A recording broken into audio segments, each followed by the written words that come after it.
everyone, welcome to another episode of Real Talk. I'm Sean Brown, and today we are here with the Claire Anderson, who is, we actually met last summer at the Senior Style Guide Push Conference and really just hit it off. It was like, we were just laughing prior because we were looking at past texts, and it's basically like all dancing videos and that sort of thing. So I think that just kind of speaks to the fun person that Claire is. So I'm super stoked to have her on here today.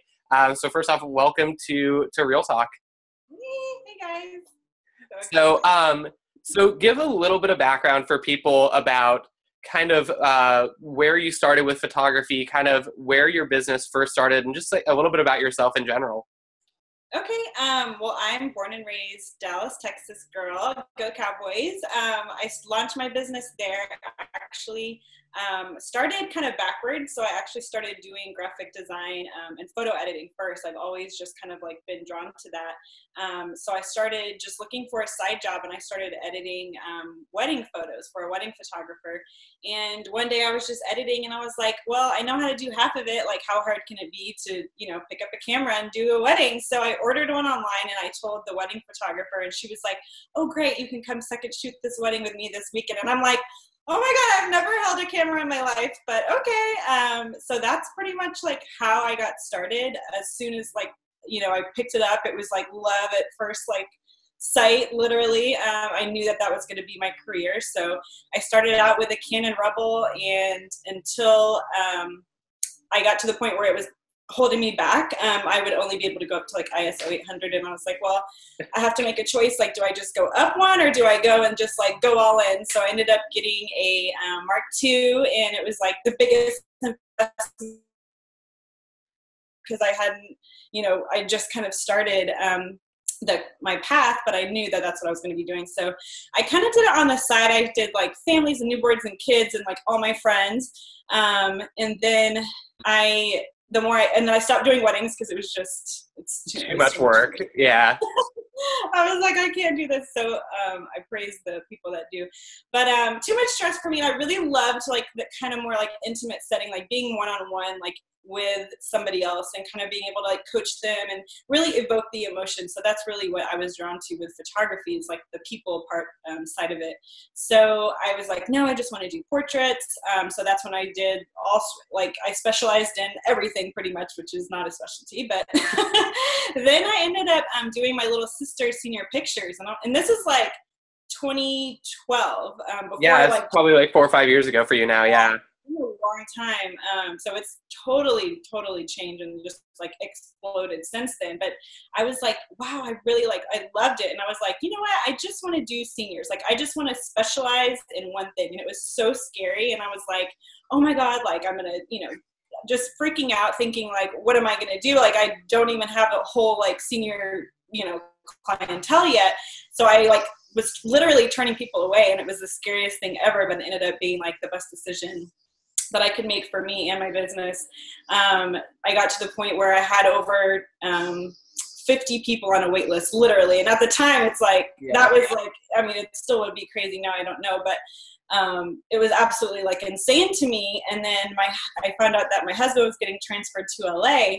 And so I was freaking out because I really wanted to like experience LA and kind of like dive into maybe the fashion world there, which I ended up doing. But before that, my husband was like, why don't you find somebody who can like take over your business here? And I was like, that's impossible. That's not going to work. Like, people just know me. And so I just like, totally, well, okay, let me just put it out there, and I'll see like what happens. And I ended up finding and I know it was like destiny, but finding this girl who ended up like, she was moving from California to Texas. So in the same week, we literally went like this, which is like so insane. But so yeah, and since then it's like I never even left, which really like showed me that I didn't, I built more than just like about myself. Like, I really built a brand. And so that's when like I first just really realized that. So in LA, I went into the whole like fashion world. I was like, no, I'm going to maybe take a break from seniors, do fashion, just, New York Fashion Week and bloggers. And I did that whole world, and it was absolutely amazing. I went to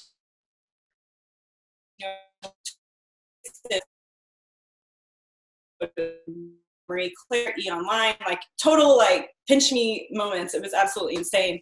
And then found out we're moving again to Florida. And so kind of on the way back, I was like, you know what, like the fashion stuff has been awesome, but I really miss the connection with my seniors. Like I miss like those text messages, like, oh my God, like it was the best day ever. Thank you so much. Like, it's like a totally, and you just don't get that with like the fashion side. Not at all. Yeah. Like, and I'm like such like a people person. So it was kind of like, you know, like it really, I couldn't tell you were a people person from your bubbly personality or anything.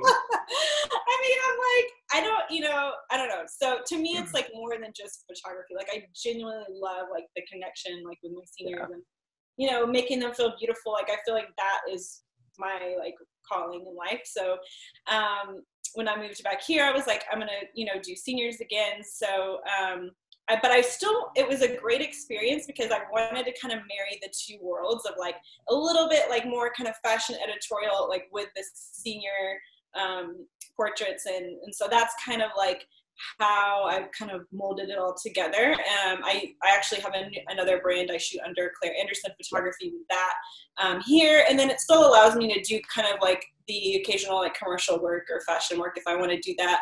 But Clara Bella, which is I built in Dallas, is just seniors. And now we have 3 photographers there. And I kind of go back and forth, but I'm mainly in Florida now. So long story short, that's I love it. And it's just like, I think that relates to so many photographers where I always see on these Facebook groups, they're like, hey, my husband just got transferred and now I need to go to, I don't know, like Iowa or something like that. And so it's like, you're in a completely different market. You have no idea what you're even doing. And so, especially you, this is one thing I really wanted to kind of ask you about was, how did you even like navigate going about that, building your new clientele base? Like, if you could say like, if a person was moving, what was like one piece of advice you could give them for be like, do this to establish your business in this new place? Yeah, that's I'm not gonna lie, it's very rough. Yeah. Like it's especially like getting to the point where I was already kind of like, you know, doing well, like with my business, and then to go just like from that to ground zero is like, oh my God, like it was rough. I think if I had to give one piece of advice, it's just, you know, you have to completely like swallow your pride. I mean, you have to start over. Like you don't know anyone. The first thing I did when I moved to LA is I just like, you know, like blanket email people. Like I'll just be like, hey, I'm me. Like this is, you know, I'm a photographer. Of course, I find people that I feel like are kind of in line with like what I'm doing. So the blogger I reached out to, like she had a similar style and aesthetic. So I was like, hey, I shoot your style. You know, if you ever need a photographer, just pretty much like had to put myself out there.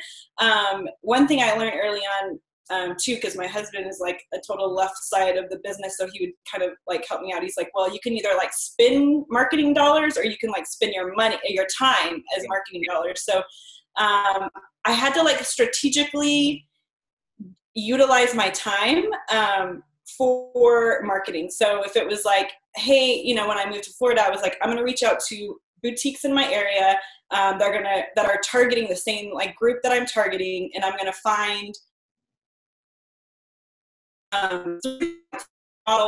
but like the model doesn't know if the boutique is paying me, the boutique doesn't know if the model's paying me.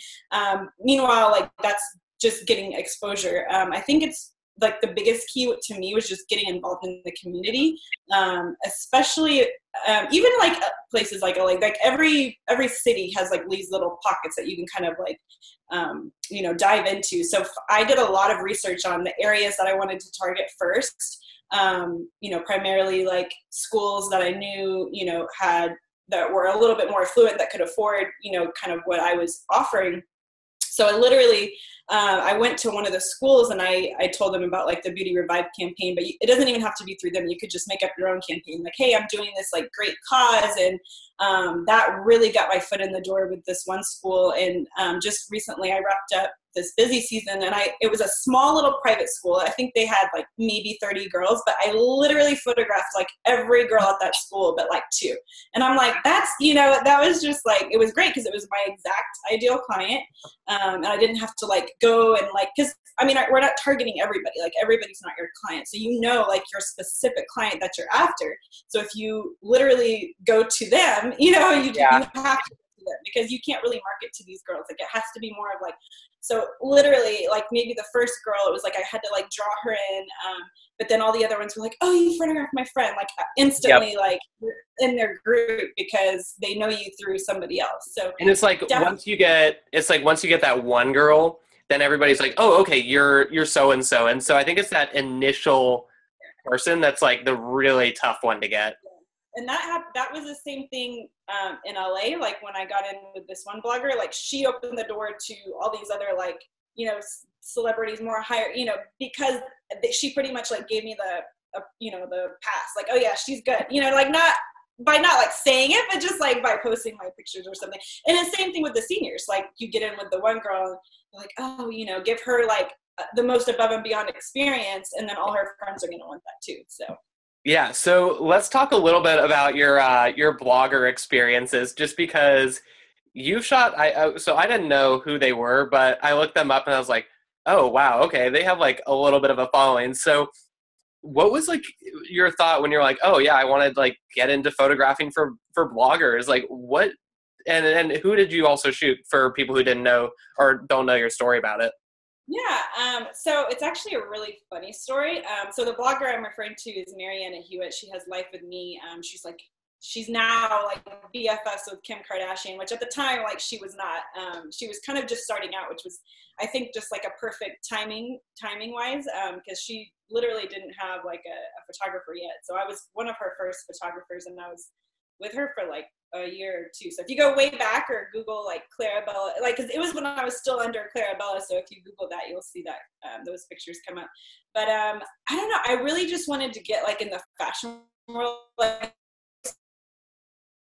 and I just wanted to experience that, experience something different. And so, but the funny story is, and the way I like slid into her DMs, which I didn't slide into her DMs, but I emailed her, but I knew her through our ex-boyfriends that played football, like in Ohio, like literally 15 years ago, and I'm aging myself a lot, but like when I was like a freshman in college, like I remember seeing her then, and I think I like followed her on Twitter or something. She didn't know who I was, but I remember seeing her and like, why does this girl live in Ohio? Like she was just like, so, you know, not that there's anything wrong with Ohio. I just, you know, I was like, oh, she looks like she'd be like in LA or something. Yeah. Like, moving to LA. So I literally was like, hey, to make her think, or to let her know, like, I'm not like a creeper. I'm just like, I'm not like some random person. I was like, hey, this is like random, but like I told her like, this is who I am. Like your style is similar to mine. If you need a photographer, oh, by the way, like, this is so funny, but I actually like remember you from, and I totally name dropped, and it worked. And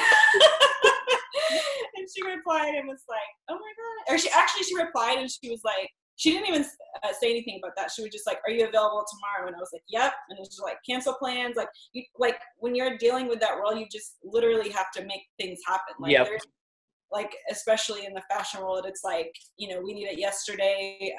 So while New York Fashion Week was a lot of fun, it was a lot of work. Like literally we would go shoot. I have to go back to, you know, my hotel room. I'm sitting there editing her photos because she needs content like 10 minutes ago. So as glamorous as it looks, she like really works. Like she hustles. Yeah. And it was amazing because a lot of people have this perception of bloggers like, oh, they're just no, like she's hustling for sure. Oh yeah, and it's like, especially it's like I do a lot of sports photography, and it's like you're on tight deadlines, so it's like that is not easy stuff for working for bloggers, because it's like social media is such a now kind of thing where it's like you take the photo on your cell phone, like you expect it to be up on Instagram like right then and there, and it's like versus us as photographers, like cool, I have to go cull my images, I have to go edit them, so it's like what was like, was it, I guess, dealing with the stress environment, was it worth it in the end for you?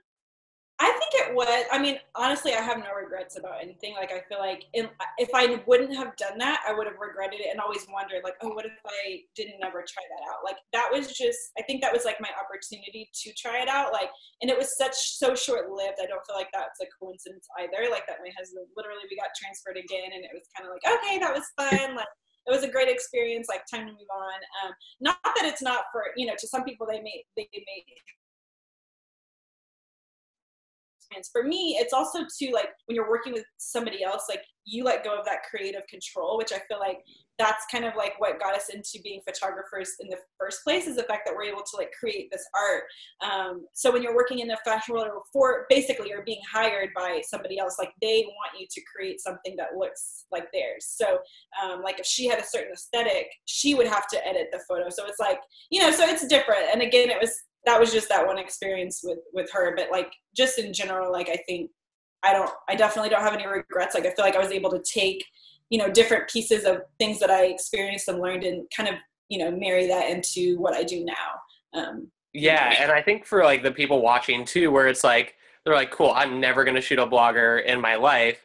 However, think about it this way. It's like, you worked with a key influencer in your community and you said it opened up like a bunch of doors for you. So it's like, I think it's putting yourself out there, being willing to, like you said, you can either spend money, or your husband said, like, you can either spend money advertising or you can spend your time in lieu of that. And so I think it comes down to really just kind of hustling and not being afraid to like you said, slide into their DMs or shoot off that email, because you never know what that one connection is going to lead to. Exactly. And I think I used this example at the conference that I just spoke at about, you know, that like, even if you're not reaching out to a blogger, like it's the girl at high school that, you know, it could be anybody. Like, I think, like you said, it's literally, you just have to put yourself out there and just, which I think is the hardest part for a lot of people, because they kind of want to hide behind the, you know, computer a little bit. And, people like do business with people that they like. And I think that goes for senior photography or any other business in general.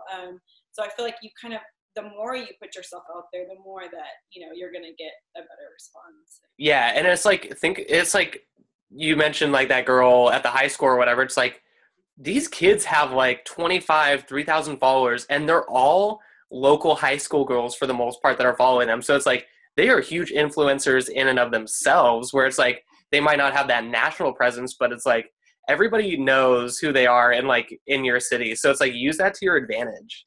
Yes, exactly. Yeah. So, so you kind of went from doing senior work to kind of blogging, working with bloggers, and then kind of have transitioned to kind of your more editorial side with Claire Anderson Photography, aside from Clara Bella, which is still, I think, kind of more of your senior centric work. So what was like, did you struggle with all of a sudden having your clients kind of push more kind of to an editorial route? Like, that's a very kind of different style change. How did you kind of navigate that? So I think it helped, like, separating the brands. I think first and foremost, like, when I was still trying to be Clara Bella, also, like, it created a lot of confusion. And I noticed that, like, right at the beginning, where clients were like, oh wait, like, you know, so do you do this fashion now? Like, I wanted to still kind of have that Clara Bella just really be about seniors. And so, like, they want to just see themselves, like, when they go there. And that's perfectly for that brand. But for Claire Anderson, it did kind of give me more flexibility.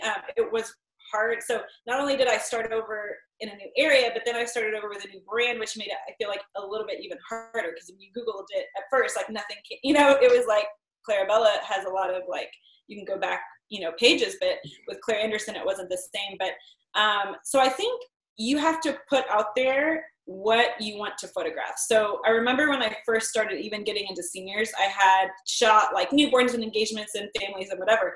And I had a senior reach out to me and she's like, hey, I'm trying to, like, book you for seniors, but all I see are, like, newborns on your page. And I was like, wow. Like, yep. So I literally went to my blog, and it was really scary. I deleted, like, all of this work that I had done.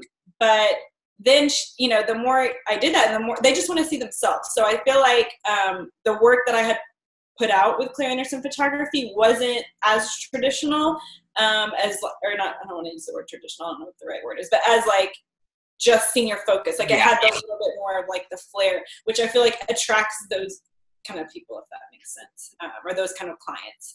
Because everybody, you know, has a different taste, has a different, you know, preference. So I think you have to decide, like, what you want your kind of clientele, or what you want to photograph, and then that's what you need to put out, and then that's what you'll get more of. Yeah, absolutely. It's like, I think that you hit it right on the top of the head, where it's like, you have to have that branding on point, or else it's tough to market without your branding. So it's like you've kind of established Clara Bella and Claire Anderson. So what are you kind of still doing to manage Clara Bella for maybe there are photographers that are moving and they're like, oh, wow, it actually might be kind of cool to keep my clientele. How did you kind of go about that? You talked a little bit about finding that associate, but what are you, say, doing from kind of a back end standpoint to make that happen? I think it really, you have to start with why. So to me, like my why had nothing to do with me. Like it was really about the girls and about, making them feel beautiful. So first and foremost, I had to find, and it really is about the people too. Like I had to find photographers that really like had the same why also. And I feel like if I wouldn't have, I probably wouldn't have done it. Like even if it was a business, like to be honest, my husband, again, he's like, well, talks about this business stuff. I'm like, okay, but like I feel like the reason my business is successful is because I put so much heart into it, and so do my photographers. And I feel like really, especially anytime I even outsource anything. So not even if you're looking to hire another associate photographer, but say you're looking to outsource your editing or outsource your bookkeeping. Well, you have to know, you have to have a very like strong foundation of what you're doing. Like so.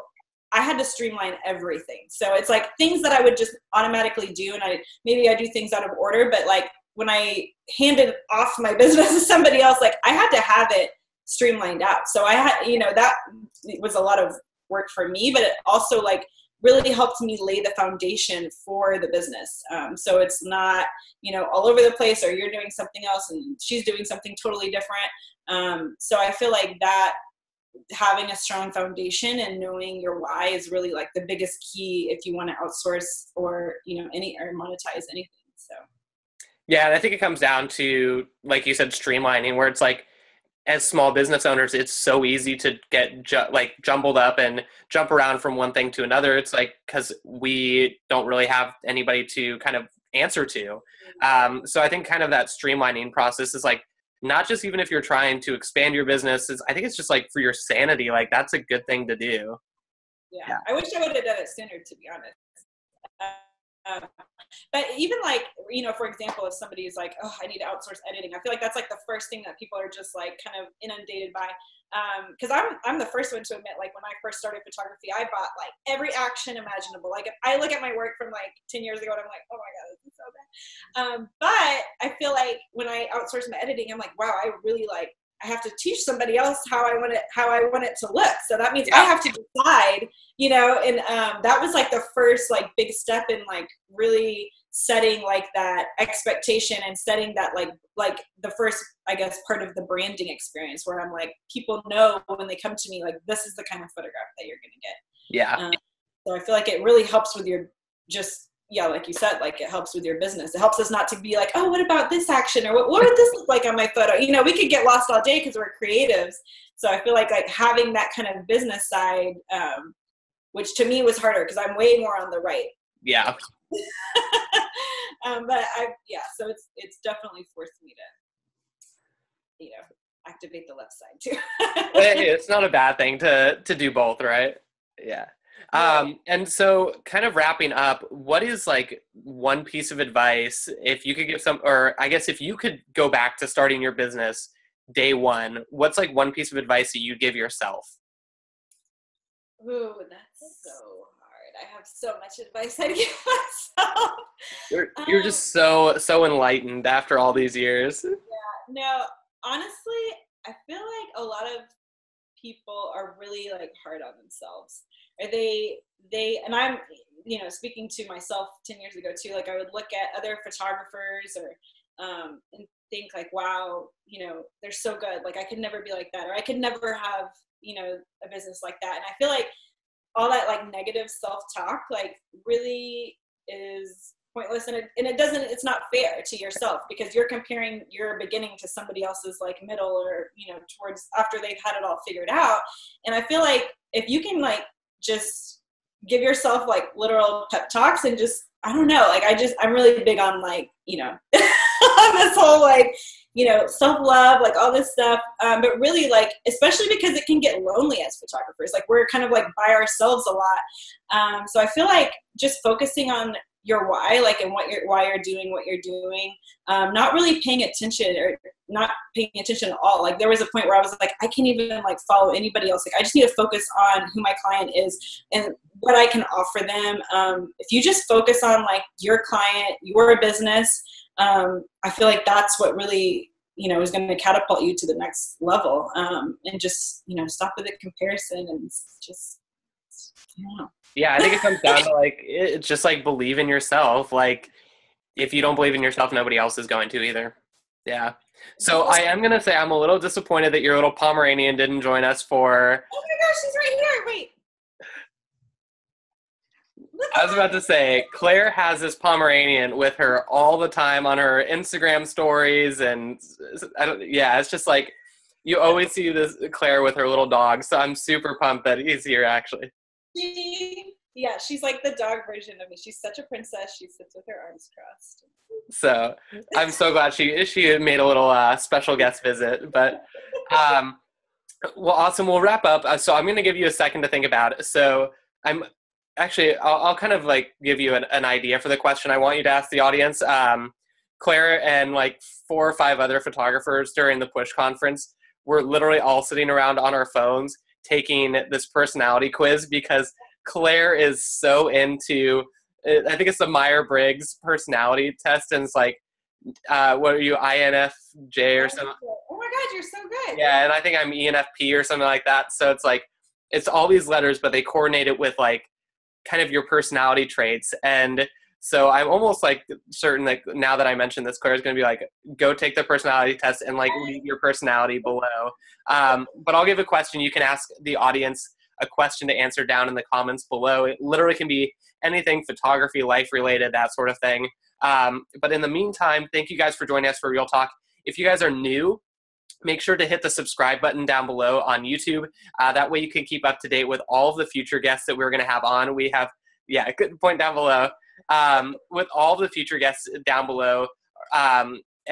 We have so many amazing more people lined up, so we don't want you guys to miss an episode. If you guys are watching on the Senior Style Guide blog, make sure to just follow along there or head to YouTube and subscribe there as well. But we'll wrap up with Claire's one question for people. Oh my gosh, that's so much pressure. Well, I mean, obviously now they have to go take the personality test. How about we just, in general, go to take the personality quiz. I think it's 16personalities.com or something like that. Personalities.com. And actually, that cannot be my question. Because no, it can't be your question. You have to do another one. Okay, fine.